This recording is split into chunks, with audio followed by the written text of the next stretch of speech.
All right. Here at Lisa Krouse, good friend of mine, fellow Leadership Sarasota graduate, and actually, sort of a mentor of mine going back through the YPG days when I was on the board Isn't way that some back. wow. Yeah, That really goes back, full Michael. circle. Yeah, you were Goodness. helping us out and a liaison to the adults at that point when we were just figuring ourselves out of like, hey, what are we doing here, right? So you've always been somebody I looked up to, and you've done a lot of really impactful things in the community, and I wanted to talk about that with you today.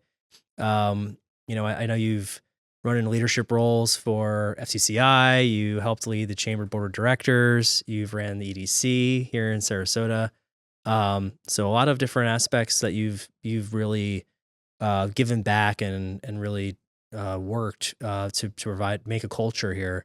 Um, Tell us a little bit about that journey. Like, how did that all, sort of those different phases come to happen? Like, how do we get the Lisa we have today? Yeah. Well, I think it similar to you because you are a very giving individual. So it's not just about your profession, right? It's about so much more about how you want to live your life. And for me, the community not only was important to FCCI, but it was important to me personally. So I think that sort of drove my connection to the things I was involved in and tried to be a trailblazer in some ways. That's why that it's funny you bring up the YPG group because when you think about how long ago that was, um, we were trailblazers in saying we need to think about succession in this community and building future leaders and making sure that we are embracing our young professionals and including their opinions in Mhm. what we're doing. So, in many ways, we were at the very beginning of seeing the growth of that area, both individual and professional development, and how important that is for one's profession. So I think, focused in many ways on trying to be a trailblazer, whether it was thinking about diversity and thinking about our young professionals or thinking about the insurance industry as an example and how to perpetuate the pipeline of talent for the insurance industry. Trying to think more broadly about what is your why does it matter? Why does today matter? What Mhm. did you do that made a difference? And that's always driven me. And I know it's driven you. I mean, I see all the things that you've done. And it's funny that we connected in Leadership Sarasota Yeah. and things do come for full circle. For me, it was, as I shared with the class, it really was the culmination of many years of dedication to the community. And for you, it was continuation Yeah. and leveling up the involvement that you wanted to have in the community. Yeah, it's really good point. I think I didn't really grasp that at first. I left college, came back to Sarasota, jumped into a career that I wasn't expecting to be into. And I'm like, all right, got to get out there. Let me go to the chamber. They're like, well, you should check out your professionals group. And I was like, oh, yeah, these are people my age, and got into that. And what that really gave me, I don't see a lot of guidance from, those in leadership. And well, I was open to that, which is nice that they were willing to give that to me. But then going to a position of leadership in my own sort of bubble there with the young professionals group really gave me a lot of experience on like what I need to think about when I went to my next stage in Yeah. my career, because there were so many personalities you had to manage, and we were usually trying to give back or create some sort of community initiative, and views were differing. Like, how do you make this, how do you affect change and influence so that the outcome is what it needs to be?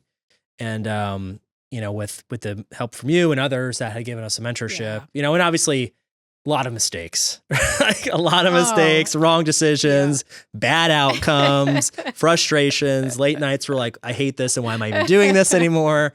Sometimes it happens today too, but it's about life. It's like you're gonna have those times, and how do you manage through it, right? It's like It's true. Well, it's interesting though, because I think an important lesson learned is that those things that we do that are discretionary you can really use to impact your development, your career development. And I know we always say that. We always tell our young professionals that, right? And all others who ask for career advice. But I remember specifically during that time, I had made my intentions known that I wanted to be an expert or known as an expert within the HR community in the area of HR. Mm, And that really meant that I was going to have to level up my speaking skills. mm. And that really helped me get out there, start to prepare myself Yeah. for a national stage,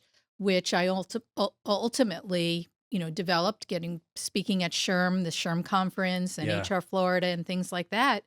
And it was an important development pathway for me because I was nervous. I didn't know how to do it, and I think those are the things that you involve yourself in that force you to get out there Yeah. Yeah. and learn that you can do it. Yeah. You can do Yeah. it. Yeah. And you've had a few stepping stones, obviously, in leadership since, helping lead the people in HR efforts with FCCI. What do you think were some of the core sort of challenges, mistakes, or things you along the way that got you to the position Yeah. you ended up Yeah. being in leadership at a place Well, like I that? will tell you, and I'll share this with you. You'll find this amusing. I think it was the jobs that I didn't take that ultimately um, let led the way for where I was to be. But early on in my career, I had turned down three significant opportunities. Mm, One opportunity was to work for Donald Trump. okay. And this was before The Apprentice it didn't become popular. And ultimately, I turned down the job. And during, years, people were like, I can't believe that. Now The Apprentice, and you're supposed to say, you're supposed to even vie for this job. And look at you, you Yeah. turned it down. I was like, I just followed what my instincts were telling me. And I think I made the right choice on that one. Um, Not for any political reason, but I think for me, um, I don't think my career path would have gone in the direction that I would have that flourished, if you will. Sure. Um, then I turned down the job to be general counsel working for Blockbuster Oh, wow. at a time when Blockbuster was, Oh my doing gosh. great. And could- people were like, You could what? have saved You Blockbuster. did what? And ultimately the whole thing crumbled and it was no more. It might still be here if you were there, maybe. So there that was. Blockflix would Oh, be around gosh. instead. And then I turned down a job working for Hank Ringberg, who was leader at AIG, and just following the time that I decided against that, they had all the mortgage debacle, and things began to crumble at AIG. So I thought, well, looking back, probably good decisions, but at the time, I really questioned and it was agonizing. Was I doing the right thing by stepping away from opportunity? And I think, following your instincts and knowing what you're good at and being able to acknowledge what you're good at and what you're not good at. Sure. And I knew what I was not good at. And I think once I began to embrace the things that I really did well, and I didn't try and work so hard at the things that I wasn't good at, that's when I began to become much more successful. Mm, And the other thing is that once I began to set my intentions, I want to be known in the HR community as an expert in my field, or I want to sit on the board of directors at FCCI. Once my intentions became clear and I was able to articulate my purpose, I felt like, my calling, if you will, in so many ways, then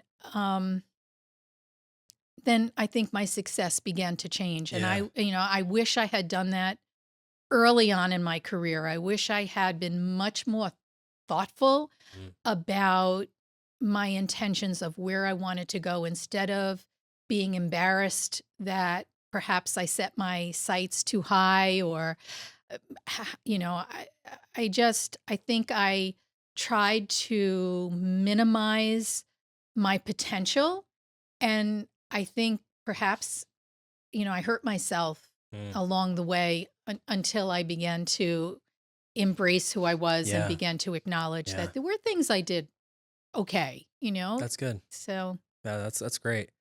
That is a interesting. That's so interesting, your journey there. And as you step into leadership in a large organization, to build out the community and really help drive the culture and the people. What do you think if someone's moving into upper leadership in an organization? What do you think their core challenges are that they're going to face? What I experienced is that there is a disconnect between a lot of people from a lower end of the organization to the upper end, and in a lot of cases, what have I experienced in my past corporate environments? How do you, as a company is growing, or if you move into a leadership role, help navigate the sort of here's what's happening here in our sort of like top level versus the rest of the organization, and what were some of the challenges you had to solve, and just in general, if somebody's in that position, what should they be focused on?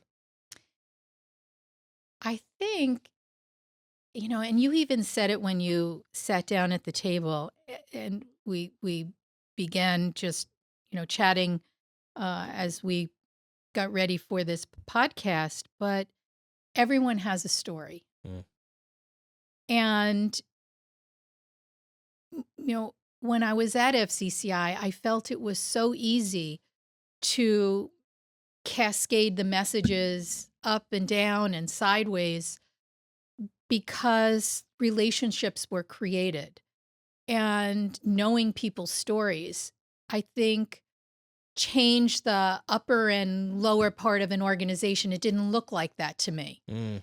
Um, and, each person is such an important part of the organization.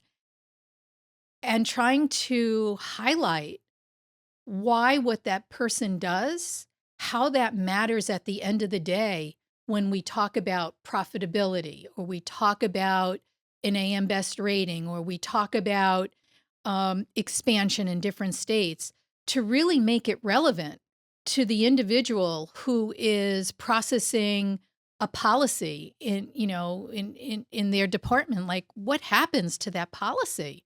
And how what does it look like? I think when you really begin to just apply common sense and not try and be so smart about things, Mm.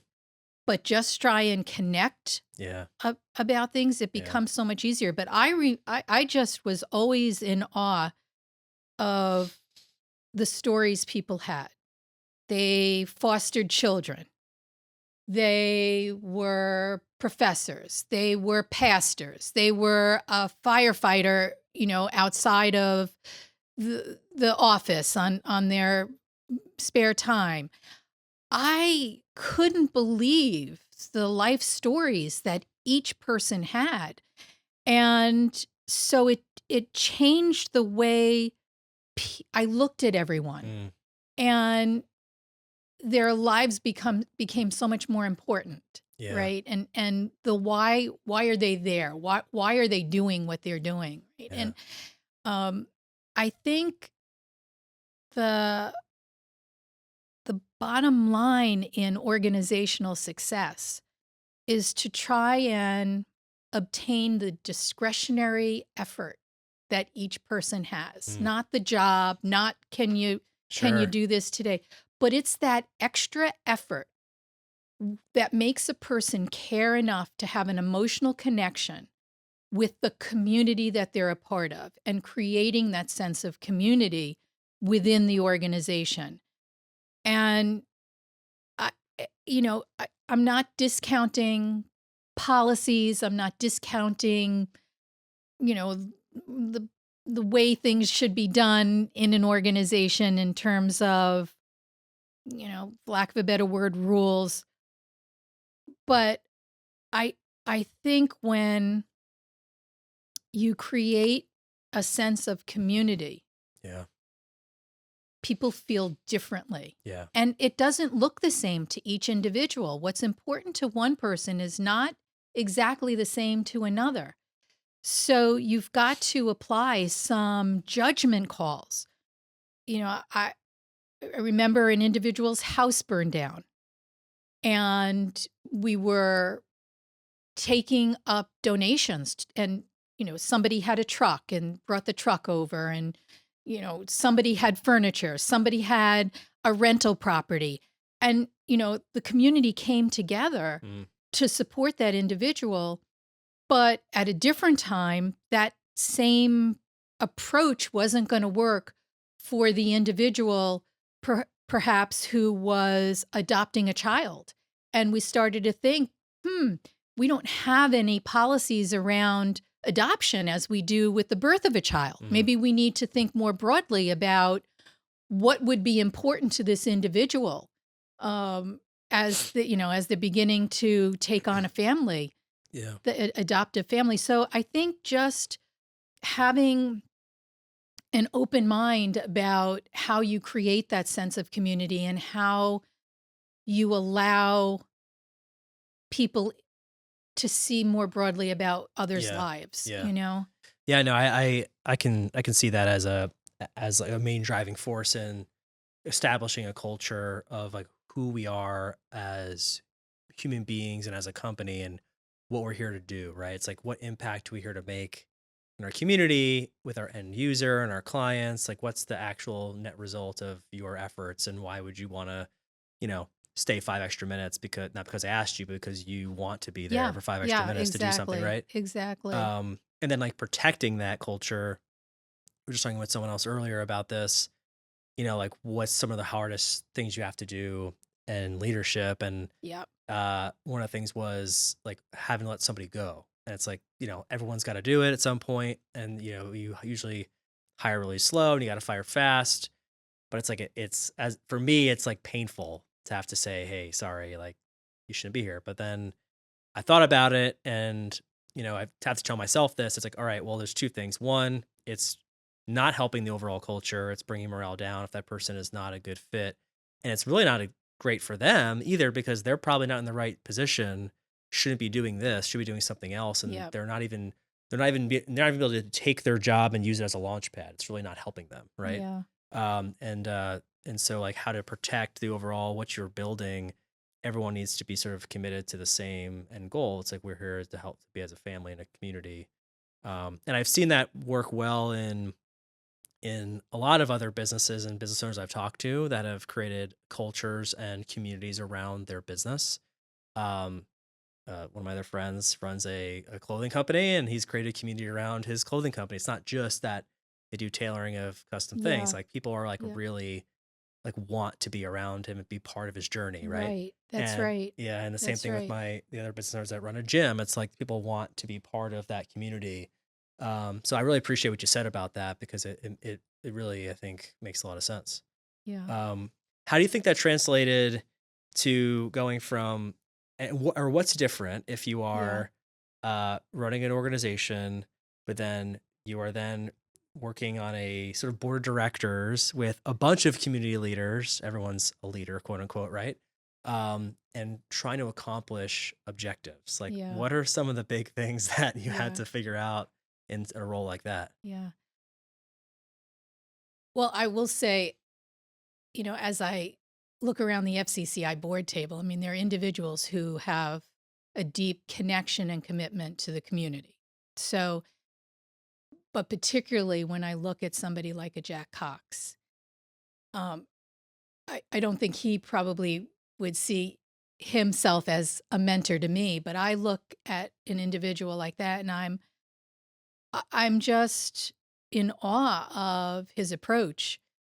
Um, recently was at the leadership breakfast, Hmm. um, where he was honored. And, even there, he was quiet. It seemed a little uncomfortable, Yeah. but he managed to make rather bold statements with Yeah. courage and with confidence. And that struck me. I was like, that's a leader. Yeah. That's what leaders do. Respectful, but didn't leave the podium without making sure there was a message that he had delivered Sure. regarding nonprofits in our community. Yeah. So, Those are good. I think, not, people think that when you don't get along, like something's wrong. And it isn't about, I think there's a misunderstanding about not getting along and disagreeing.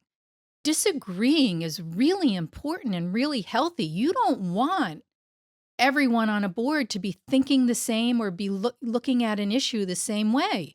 Sure. That's an unhealthy approach. Right. So what you've got to do is to create an environment where individuals are not fearful of expressing a differing opinion, because that's where the wealth comes from, right? That's where the magic happens, is you get a lot of differing opinions, and then you end up at the right place.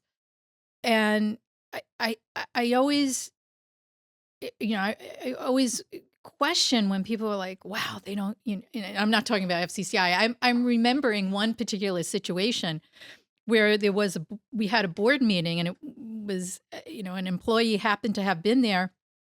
And I remember her saying to me after, wow, I was really surprised that, like, no one agreed on anything. And I was like, stop, let me share with you.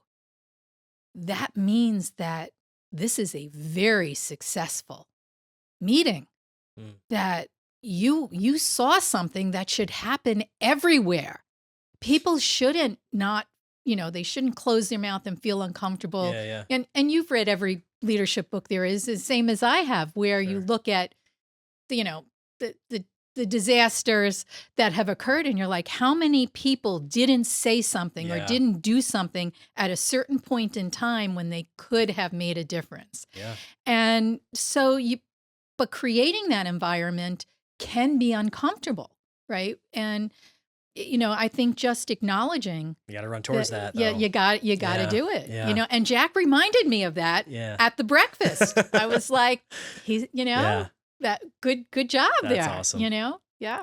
How do you translate the disagreement in your experience? How do you translate the disagreement, not let it become discord, but allow it to fuel an ultimate Yeah. path forward? I think sometimes there's a place where you go, now's not the time. And I can think of a few examples where, one example, and I always tried to be on the cutting edge, right? Tried to be a trailblazer, and sometimes we weren't ready for it. Sure. Years ago, Michael, I remember talking to the then president of the organization at FCCI and saying, we need to think about having people work remote and it was just not acceptable. Well, we're a team. We need to be together. We need to have relationships. And so, there was some disagreement, but I let it go. Yeah. And then brought it back again. And then it was a group of individuals who could work from home so they could be closer to the customer. And now you look at it, Yeah. and, we have a wonderful policy at FCCI, 3 days, 3-2, you're working from home and then you're coming to the office. So I would say sometimes you have to just say, I'm okay. We're good. We're good. I know that this makes sense to me, but it may take a bit. Yeah. It may take a while. And I've done that in so many ways. I remember even in law school, I was the first woman president of the student body. Oh, nice. And I remember becoming Where was that? Where was that, by the way? That was New York Law School. Cool. And so I remember that I was, created an issue around having more a more diverse teaching population. Um, and at the time, I was pushing the envelope and pushing the envelope, and years later, when I look back and you know and look at the with pride the diversity at the law school, um, sometimes you got to know that you're opening doors. It may not be where you want it to be at the time. Sure. So, Sure. and it's happened in so many ways. And for me, I think it's been about making sure that I'm opening doors and making sure that I'm inclusive in the places where I'm at, such that it things happen naturally, like it's Yeah. demonstrated. Yeah. Like the demonstration of value can sometimes be much more critical than calling it an initiative or words on a piece of paper. I think the behaviors that you exhibit are critical, right? Mhm. And by your own efforts, you can create change. Yeah. So Yeah. anyway, I appreciate that. I mean, it's, one of the things that I had to take from the sort of early years of the Young Professionals Board, and I was in some organizations in college, and, it wasn't like that crazy. It was all engineering stuff. And, in a fraternity, that there was a fraternity that I think it did help, right? You have to like manage a lot of emotions in a fraternity, but I was really poor at it. And then you move, and we were the founding class of that fraternity at Miami, and then move Oh. forward to the board at YPG. And I'm like, okay, like Mm-hmm. I've graduated college, like I'm a working professional, I know what I'm doing. And then you get into that, you're like, wow, I cannot make these people come to a Yeah.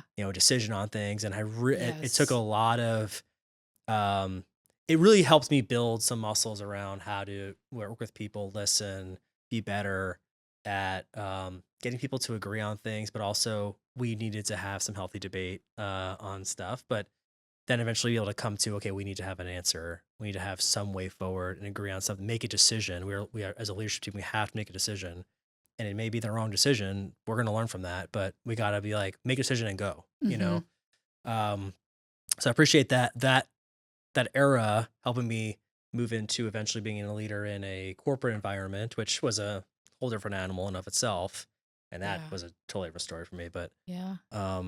I appreciate that. Well, you've always been successful though. And part of that I think is your skills around communication. I mean, this podcast is just one example of it. But I think to be a leader, whether you're quiet or you're not, you need to have strong communication skills. And, you know, I think around the communication skills comes the ability to deal with conflict and collaborate and build a team. But the communication skills are really the bench strength Yeah. of what what drives I appreciate that. That a lot of trial and error there too, where because in corporate environment where emails fly everywhere, it's like that was a whole learning event for me, and the way going back and forth on emails can be with people. right. When Yeah. when I was in my previous career before my current business, we had a very large office locally, but then we also had people across the country, right? So I would think it was hilarious when I'd be going back and forth via email with somebody that was like a floor down and like a few cubicles over. And so I'd be like, I would just get the net response back. I'd get up from my seat and like, go Yes. down, get the elevator, That's go it. walk over, and then show That's up at their right. cubicle. Like, oh my God, Yes. he's here. I'd be like, Yes. hi, I'm a human Yep. being. I'm not a piece of Yep. paper. Yeah. Flying back and forth through the Yeah. internet. And to Yeah. your point about the relationships, like that was just so critical. Just pick up the phone and call somebody. I learned the hard way to get there, where I did not get the results I wanted by Yes. going the other way, the That's brute right. force way. And Yeah. Yeah. and so I appreciate that. It just it took a lot of trial and error, and many people thought I was very unempathetic at years of my life where I wasn't. I just was horrible with empathy. And Hmm. I'm like, well, I did this, so why can't somebody else, you Yeah. know? And then you're like, Yeah. okay, I gotta figure out how to communicate with people better. And so I appreciate that. That's really kind of you to say. Yeah. No, absolutely. I I'm interested. So in sort of the leadership roles that you've had, we've talked about conflict, we've talked about the culture and the community. What are some of the challenges you think face businesses, organizations, really any type today? They're different than the past, but like, what do you think they're going to see as challenges going forward? If you're a leader, like, what skills do we need to be like cultivating now? Yeah. Different than maybe before, or maybe Yeah. they're not. But what do you Yeah. think? Yeah. I mean, I think it's a good question about, as much as things have changed, how do they stay the same? Hmm. Because, people still feel the same. They still have families to take care of. They still have the needs that they want met. They still have career aspirations. So, as much as technology has truly changed the landscape of how we do business, the question is what needs to remain the same, right? And I think that's going to be the biggest challenge. I mean, around board tables, across the country, I mean, everyone's talking about AI and Yeah, artificial intelligence, and what is that going to do to our business, to the way we manage people? And I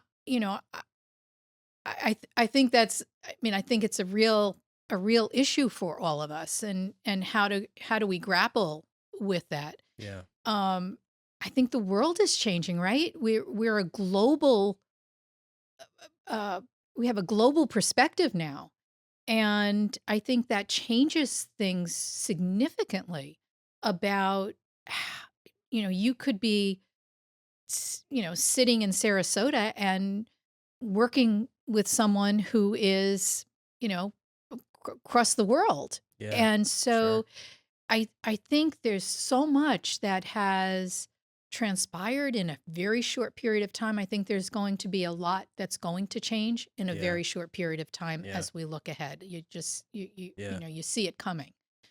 So being prepared for it, I think, is the question. And how do we stay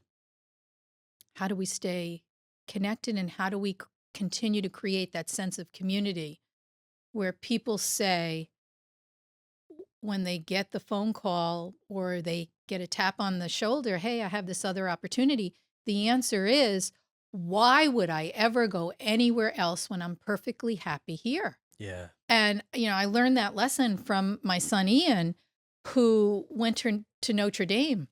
But before he went to Notre Dame, he's a Cardinal Mooney grad, and he had gotten the Yale Book Award, and he Mm, really wanted to go to Yale. Obviously, smart kid, got yeah. admitted everywhere except Yale. Uh, Did not get admitted to Yale.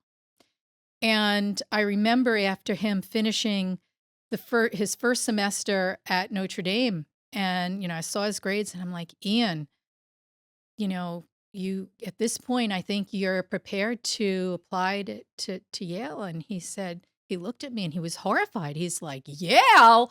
Why would I ever go to Yale when I'm at Notre Dame? And I thought, that is a life lesson. nice. That is a life lesson. There are very strong connections. He has an emotion Yeah, around that.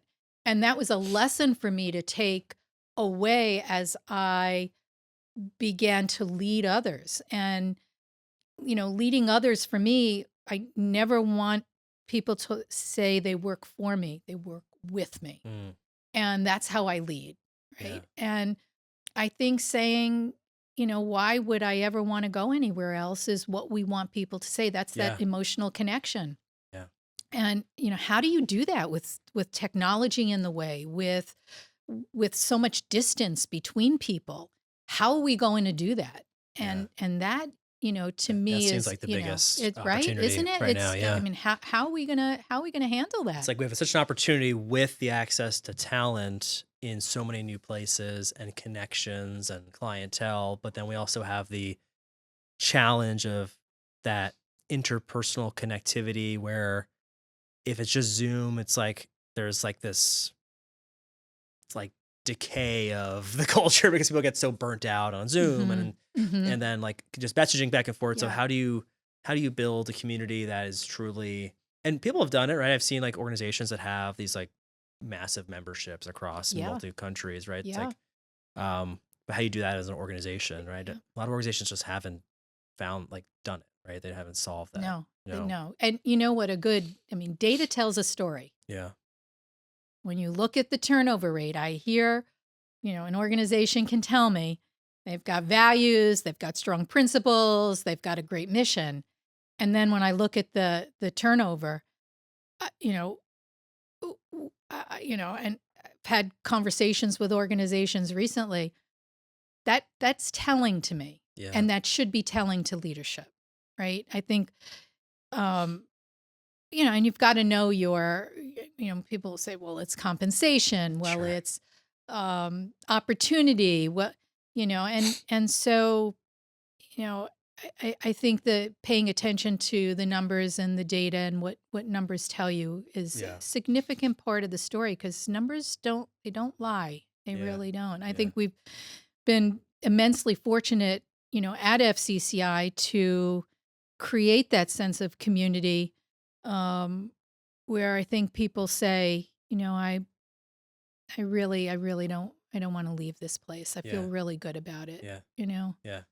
No, I agree with that. There's want people to want to be there. You said that before, but I've seen it in many industries that like what's the benchmark of that industry or the type of job it is, and like there's a disconnect or whatever it is. But um, also putting the right people in the right seat, so Yeah, they're not yeah. sort of like Well, going in the it's wrong true because I mean, environment. you talked about, terminating a relationship, and I can't even begin to tell you how many people I've parted ways with over the years, and how many people I've helped get jobs Sure. after the fact, Yeah. Yeah. because, it didn't work here. But it's about finding your strengths and playing to your strengths, Yeah. and recognizing people know that they're not being successful, that they're not flourishing under a certain leader, that they're not flourishing doing a certain job. Um, and then, you know, recognizing that it's really, this is not personal. This Yeah. is, however we have ended in this place, where we are now in this place, and now it's about, where are you going and how are we going to help you be successful, as your journey continues. And that's the attitude, that that I've had, um, and happy to help people Sure. find where they need to Yeah. be. Yeah. So I think being resilient, both on the recipient's end. I mean, I've had my fair share of being in the wrong place, and knowing that I'm in the wrong place, and being devastated because, I've Yeah. I've Yeah. had to walk away from situations. And um I think making sure that you don't take things personally, and you're self-reflective, and it sounds, sort of corny to say, what did you learn from it? Yeah. But It's got to be something there should be from something. There everything, should right? be something, and you should be honest, with yourself, or with others, to say, no, I, I, it didn't work for me here because, Yeah. Yeah. Sure. whatever the Sure. situation was, Yeah. for sure, for sure. As you sort of have moved into other roles like in economic development and things of that nature, like Yes. what are some of the sort of important things that you had to work on or you felt were like most needed, Yeah. in that capacity? Yeah. I, that was, I think, a,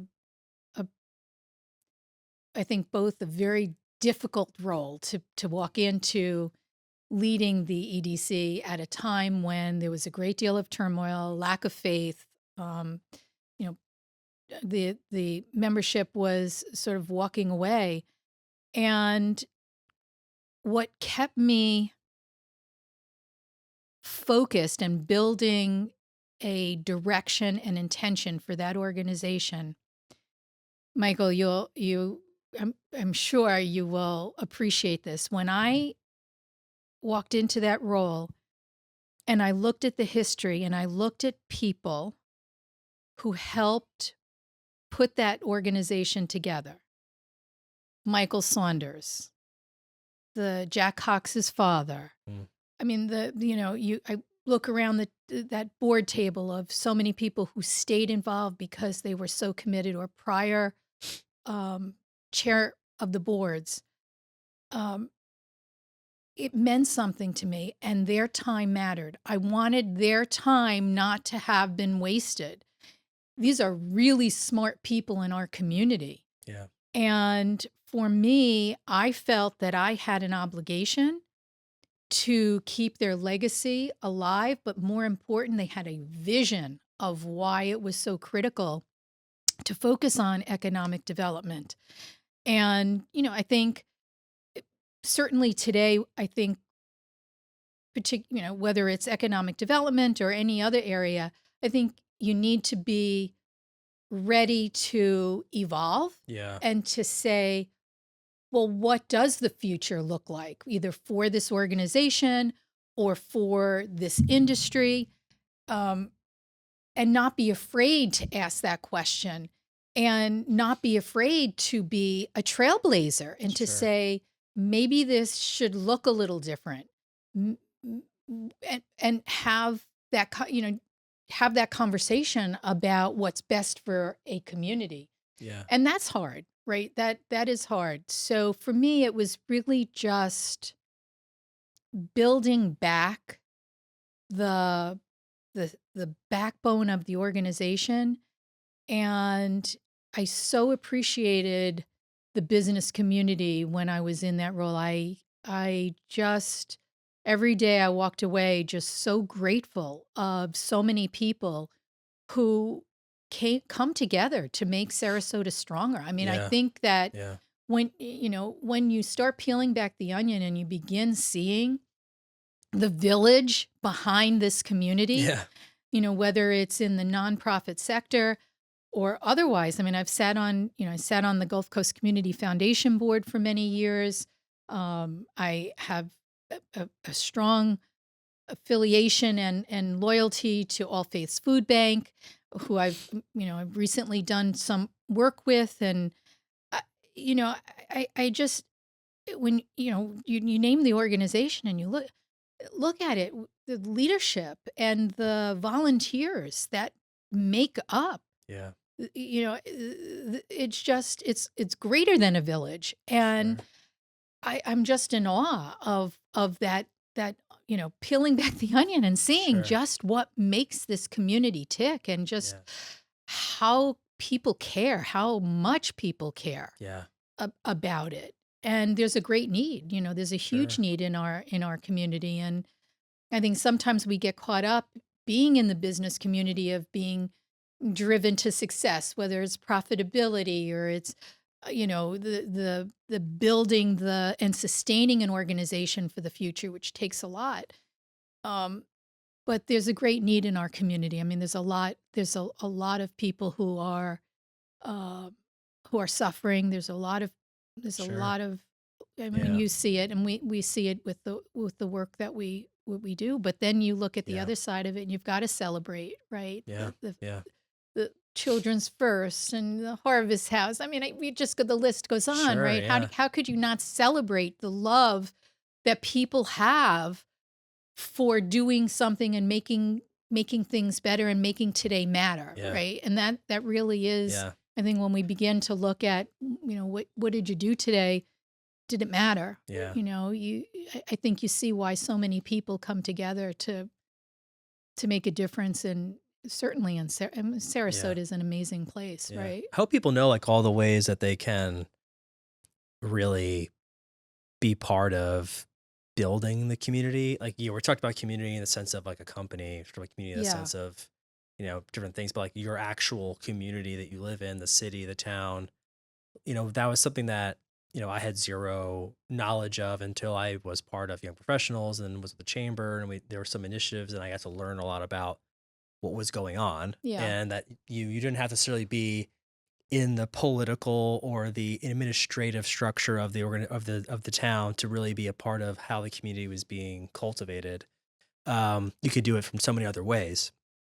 I hope a lot of people can sort of realize that, like, just go. There's plenty of ways to get involved, right? Yeah. And volunteer or committees and things like Yeah. that, where they can really make an And impact. we talked about the side Just benefit, spending some right? That, I time. mean, that becomes networking, Yeah, the people you meet, and the opportunities you have to develop sure. your own set skills, Oh and yeah, also find your strengths, yeah, and that's not so easy to do.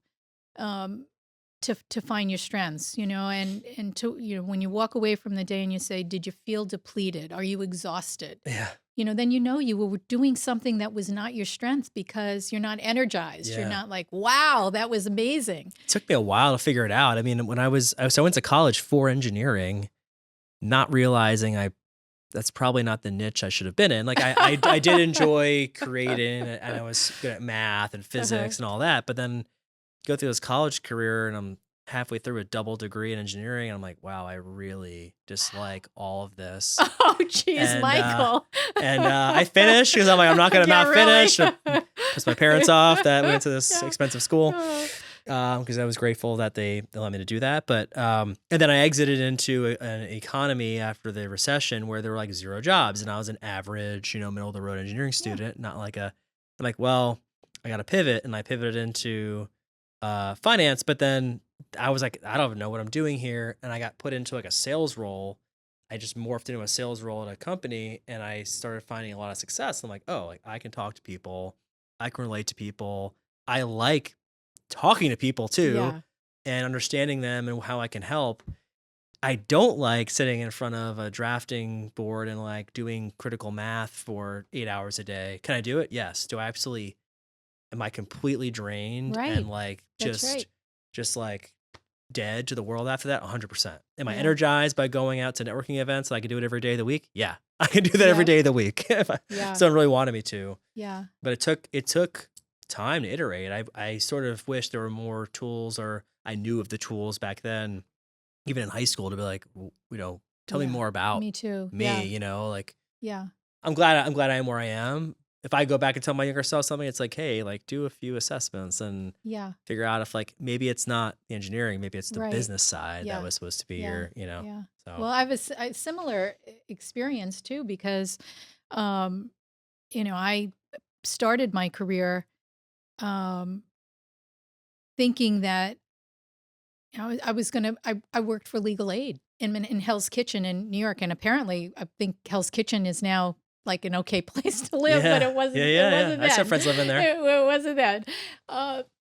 And so I worked at legal aid, and honestly, I found myself with just a crushing migraine most days and a twitching eye. And, and I realized that I couldn't, it wasn't for me. Yeah, It wasn't a good, it wasn't a healthy place for me, sure. just because of my personality.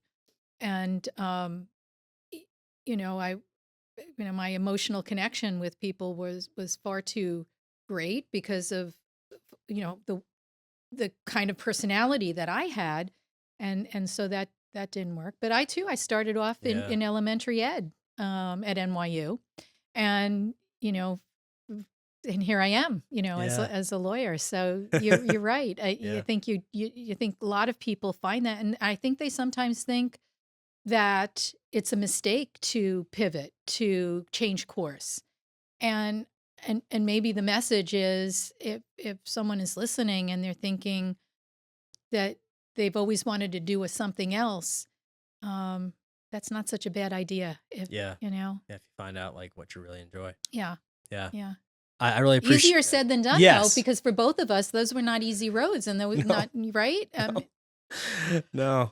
Yeah, well, it's not easy either. It's it's a lot of hours. Yes, yeah, A lot of time and effort put in. yeah, I yeah, appreciate everything you shared. You give a lot back, and you shared a lot of like really strong advice and experiences that I think a lot of people could take and say like, "Hey, I'm experiencing that," or that they might experience it and be able to Yeah. take away from that. If there's one thing that you would tell your younger self, what would it be? I think it is a couple of things. Um, One is to not necessarily set goals, and I know you're big on goals, but to set intentions. Mhm. So I think setting an intention about where you want to be is a is a to verbalize it, Mhm. to say I can do it, even if you fall short. I wish I had set my intentions far earlier than I ever did. I mean, Same. I didn't begin to set intentions probably until I was 48 or 50. I honestly, maybe 48, around there. I mean, way too late in life. Um, and the other thing is, I w- I wish I had just told myself that I was I was good enough. So, you know, I I think we all grow up with our different hardships or different circumstances. Yeah.